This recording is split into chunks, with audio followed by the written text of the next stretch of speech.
Je crois d'abord qu'au vu de ce qui s'est passé entre les premières et les deuxièmes sessions, c'est le fait qu'on ait adapté notre règlement des études et qu'on puisse ainsi permettre le report de notes pour les activités d'apprentissage. Je crois que c'est une bonne nouvelle pour les étudiants, une clarification au niveau du fonctionnement.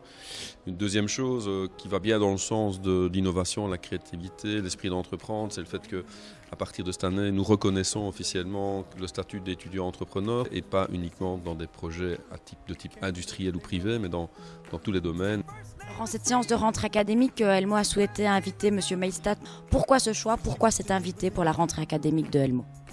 C'est une manière, en tout cas, de faire savoir à la fois aux acteurs internes, mais aussi aux acteurs de la place de Liège, que Helmo a adhéré au décret paysage et qu'il sait qu'aujourd'hui, un lieu important, c'est la RES.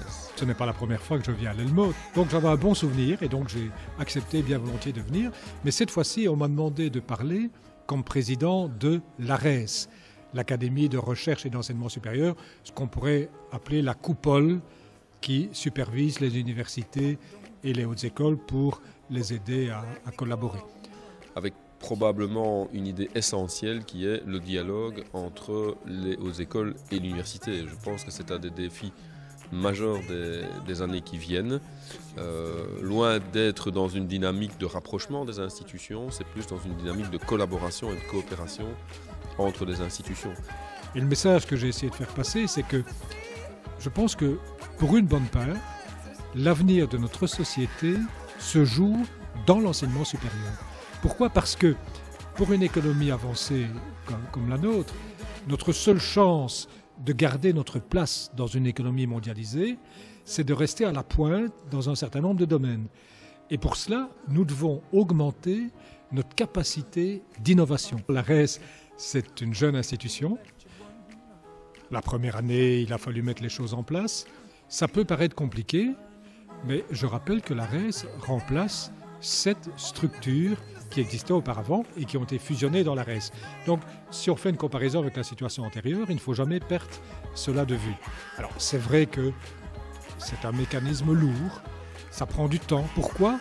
Notamment parce qu'on veut toujours consulter les acteurs de terrain. Donc, la RES est en quelque sorte un conseiller du gouvernement de la Fédération Wallonie-Bruxelles.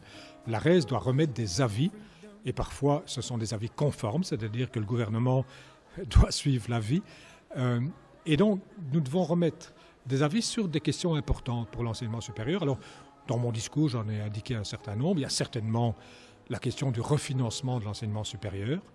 Le gouvernement a promis progressivement d'augmenter l'enveloppe, mais comment va-t-on répartir cette enveloppe?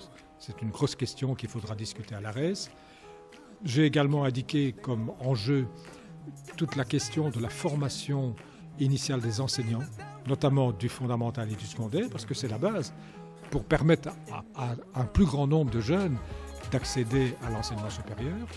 J'ai aussi indiqué comme enjeu toute la question des nouvelles habilitations, parce que comme le monde évolue, il y a de nouveaux besoins, on veut créer de nouvelles formations, mais on ne peut pas le faire dans le désordre.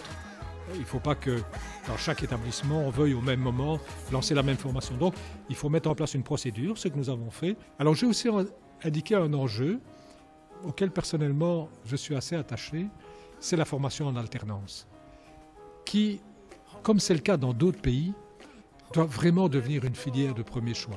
Incontestablement une très bonne rentrée et j'espère que très prochainement le conseil d'administration pourra prendre un certain nombre de décisions qui, tout en restant dans un cadre financier acceptable, permettra de soutenir les enseignants de certaines filières qui ont recueilli un succès anormalement élevé et imprévisible, faut-il le dire. D'une manière générale, une question se pose au niveau de la qualité et du suivi des stages dans le pédagogique, dans le social, chez les éducateurs et dans le paramédical. C'était l'occasion, je pense, de faire passer le message au ministre qui, me semble-t-il, est au-dessus de la mêlée et pourrait jouer un rôle non négligeable dans le secteur hospitalier.